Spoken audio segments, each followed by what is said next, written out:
Olha, meu comentário, no meu entrevistado hoje aqui no Jornal 96 é o professor Robério Paulino, do PSOL, Partido do Socialismo e Liberdade. Bom dia, professor Robério. Bom dia, Diógenes, e bom dia especialmente a você que está aí no carro, está em casa, está se deslocando para o trabalho. Olha, ontem a Câmara Municipal ela terminou a votação do plano básico da educação.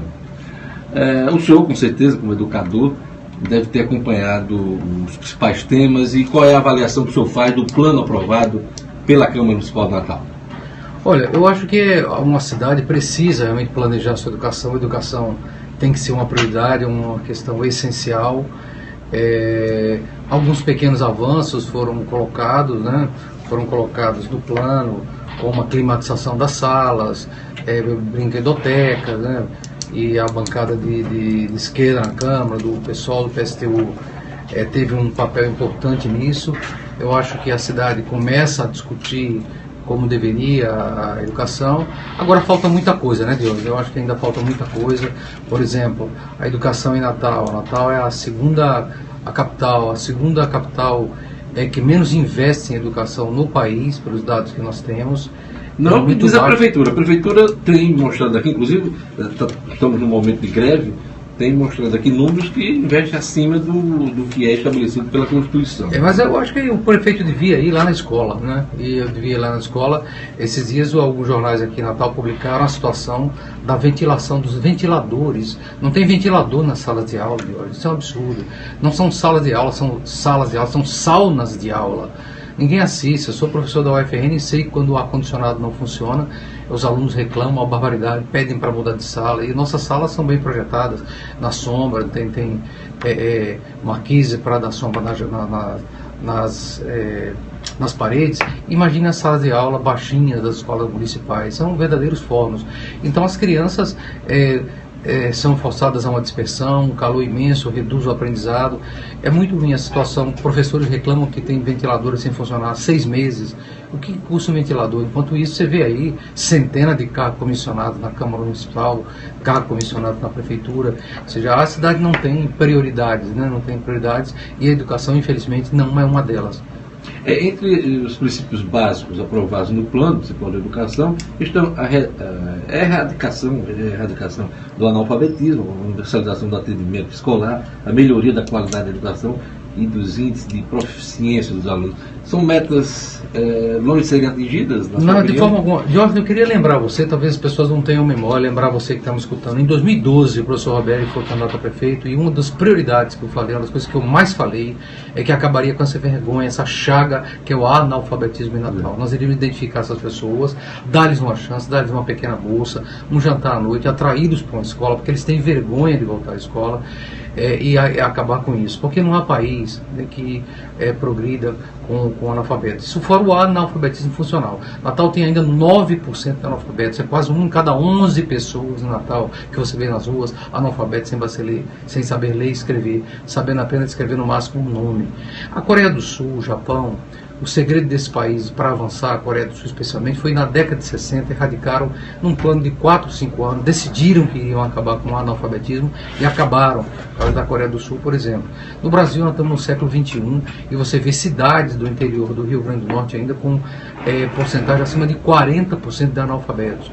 E infelizmente a nossa classe política não tem interesse, né, em acabar com isso, porque você sabe que é muito mais fácil enganar uma pessoa sem educação. É lamentável isso, Diogo, isso seria uma das nossas prioridades se um dia o partido chegar na condução da cidade, acabar com isso rapidamente, o analfabetismo, e instalar inclusive a educação integral nas escolas municipais, porque nós sabemos que a educação aqui é muito falha. Eu não diria que nós faríamos isso em todas as escolas, pelo menos nós começaríamos 1 ou 2 dezenas de escolas a adotar a educação integral de boa qualidade. Por quê? Para que a própria classe média possa mandar seus filhos à escola pública. Você vai na França, você vai na Alemanha, toda educação, da educação infantil até a universidade, são públicas e de boa qualidade. Por que nós não podemos? Professor Robério Paulino, para tudo isso precisa de dinheiro, precisa de orçamento e uma administração, uma gestão, seja ela de quem for, precisa também se preocupar com outras áreas prioritárias, como saúde, como, enfim, limpeza urbana, no caso de uma gestão municipal. Existe, o senhor há de concordar, existe limite no orçamento público. Diógenes, é engraçado, é muito engraçado. Eu quero conversar com você que está aí em casa, conversar com você, Diógenes, que você está em casa. Toda vez que tem alguma greve, tem alguma reivindicação de aumento de salário, de aumento de gasto público, o primeiro argumento é o limite do gasto, a lei de responsabilidade fiscal. Mas olha só que engraçado, não tem limite para contratar 2.600 pessoas de cargo comissionado na Assembleia Legislativa. Para isso não tem lei de responsabilidade fiscal, para isso não falta recurso. Só com esses contratos são 11 milhões por mês de hoje. 11 milhões por mês num país, um estado tão miserável como o nosso. Eu não estou contra a grande parte das pessoas que tem cargo comissionado, que são necessários, né, e que trabalham. Eu estou contra o abuso e a forma de acesso ao serviço público. O senhor vê abuso em todas as esferas, né? Federal, em todas. estadual, vou dar um exemplo para você. Municipal. Eu vou lhe dar um exemplo. Isso não é um problema do Rio Grande do Norte. No Japão, quando o primeiro-ministro, que equivale ao presidente da República, que entra, eu já dei esse exemplo aqui para você. Ele só pode nomear algumas poucas dezenas de pessoas. Deveria ser assim mesmo. Né? Nos Estados Unidos, quando o presidente da República, como Obama, toma posse, ele só pode nomear 300, 400 pessoas. No Brasil, o presidente da República nomeia 30 mil, um governador do estado nomeia entre 8 e 10 mil, e uma simples Assembleia Legislativa do Rio Grande do Norte pode nomear 3 mil pessoas. Isso é um absurdo. Nós temos que mudar completamente a forma de acesso ao serviço público brasileiro, que tem que se dar por mérito e por concurso. Quando eu disse em 2012 ainda que cortaria até 90% dos cargos comissionados, muita gente zombou de mim. Agora espero que me deem razão. Porque como nós não estamos discutindo aqui a questão individual das pessoas, eu tenho muitos alunos meus, inclusive da UFRN, que são cargos comissionados e ficam felizes de conseguir um emprego na máquina pública. O problema é a forma de acesso. Se há necessidade de tantos cargos comissionados na prefeitura, nas prefeituras, nas câmaras municipais, no governo estadual, na Assembleia, que se faça concurso para as pessoas, e que esse exagero desses gastos hoje seja revertido para a educação, para a saúde. Vou lhe dar um exemplo. Olha, você está aqui numa sala com ar-condicionado. Quanto custa esse ar-condicionado que está em cima de você aí? R$ 1.500. Em Natal eu calculo, pelo meus cálculos, que existem 1.300 ou 1.400 salas de aula entre as CMEs e escolas municipais. Se um ar-condicionado desse é R$ 1.500, com 2 milhões apenas, nós colocaremos ar-condicionado em todas as salas de aula do Natal. Tem a conta de energia também, né? Tem a conta de energia, tem o cabeamento, nós temos que ver se suporta, mas com vontade isso é possível, Diogo. É começar. Agora não pode ser que haja dinheiro para manter quase 600 carros comissionados só na Câmara Municipal do Natal e não tem dinheiro para colocar um ar-condicionado para as nossas crianças que têm que estudar numa verdadeira sauna. Então é uma questão de prioridade, tem que rever as prioridades nesse estado, nós temos que modernizar a máquina pública, estimular a economia, dinamizar a economia, criar uma era diferente aqui, porque a nossa classe política é muito medíocre, é muito sem visão e, lamentavelmente, digamos, transforma a máquina pública num cabide de emprego. Isso é muito ruim, isso tem que mudar. Pergunta do ouvinte para o professor Robério Paulino, do PSOL, é o Fagner Almeida, de São Gonçalo do Amarante. Ele mandou a pergunta aqui pelo WhatsApp da 96, é o número 99210-9696. Eu agradeço a participação do Fagner Almeida. Ele está perguntando, olha, ele queria saber do professor Robério, eu queria que ele comentasse sobre a votação da continuação do projeto ProEduc, que teve 2 abstenções de 2 vereadores, um do PSOL aliás, os 2 vereadores do PSOL se abstiveram, e o voto favorável para o término do programa da professora Amanda Gugel. Olha, a professora Amanda Gugel é uma defensora, vocês sabem, da educação, Fagner.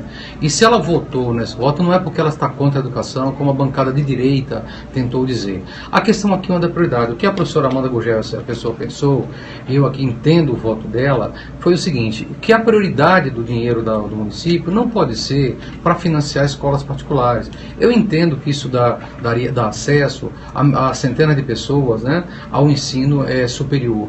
Mas eu sou professor de uma universidade pública, Fagner, você sabe, se dependesse de mim, eu recuperaria o ERN, eu ampliaria o ERN, eu ampliaria as vagas na UFRN, e não a gente ter que jogar aí aluno por falta de vaga nas universidades públicas na mão das universidades particulares. Eu não estou contra qualquer aluno que estuda numa faculdade particular.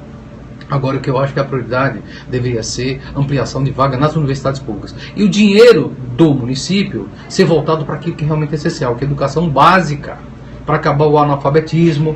O dinheiro do município deveria ir para aí.